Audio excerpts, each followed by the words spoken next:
schimbă situația încă la mine referitor dacă vreau să fac ficțiune sau vreau să fac documentar, ceea ce mi se pare cumva normal, având în vedere vârsta pe care o am. Însă documentarul m-am raportat întâi și întâi cumva involuntar așa la documentar prin fotografie. Am început să fac chestia asta prin fotografie. Am luat contact cu el în primul an de facultate, când mi s-a cerut să fac un portret. Toată lumea a luat actori, a luat mamă, a luat tată. Eu eram singură în București, nefiind de origine din București. A trebuit să găsesc ceva care cumva să mă facă pe mine să mă simt bine și să fiu mulțumită. Nu pur și simplu, nu doar să trec de examenul ăsta și să zic ok, am luat o notă și aia e.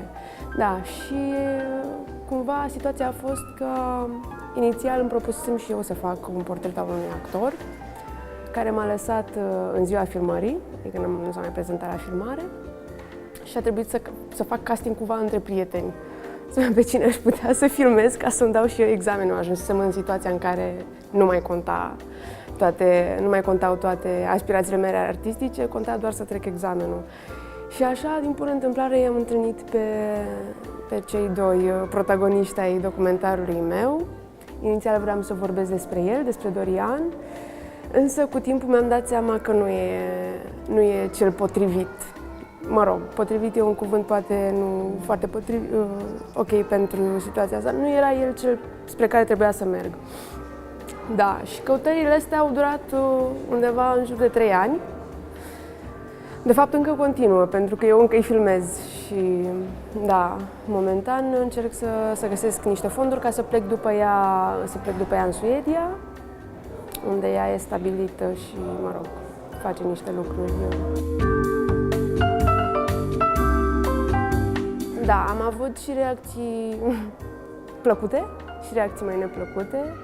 Reacții mai neplăcute în sensul că odată m-au scos afară din casă, da, pentru că nu le-a plăcut. Nu le-a plăcut și a fost singura mea șansă de scăpare, a trebuit să ies afară. Evident, m-au sunat după vreo jumătate de oră să-și ceară scuze și să zică da, îmi pare rău, n-am vrut. Alice a avut o izbucnire din asta foarte violentă, ca să zic așa. Însă niciodată nu au încercat să-mi facă rău la modul serios, nu m-au amenințat, nu au fost foarte cooperativi de la bun început, ceea ce chiar în următoarele proiecte întâmpin dificultăți la capitolul ăsta, în celelalte proiecte, pentru că nu am o chimie atât de bună cum am avut cu ei. Astra Film Festival e primul festival la care eu am mers vreodată. Acum, cred că sunt 6 sau 7 ani. Da, eram prin clasa a 10-a sau a 11-a, da. Și profesorul meu de filozofie, care e și critic de film, a zis, măi, hai să vorbim un pic, încerca la cursuri să ne deschidă puțin perspectiva, pentru că eram foarte entuziastă, nu vreau să facem filozofie, mi se părea o porcărie. Și hai să vorbim și despre altceva. Și treptat am început să vorbim despre filme și să ne povestească despre tot felul de festivaluri. Eu, în liceu, neavând nicio poveste cu film, abia prin clasa 11 și a 12 mi-am deschis orizontul în zona asta. Da, și revenind la Astra, a fost primul festival la care am venit și la care am simțit din plin atmosfera asta de festival, de film, de forfotă cinematografică, ca să zicem așa.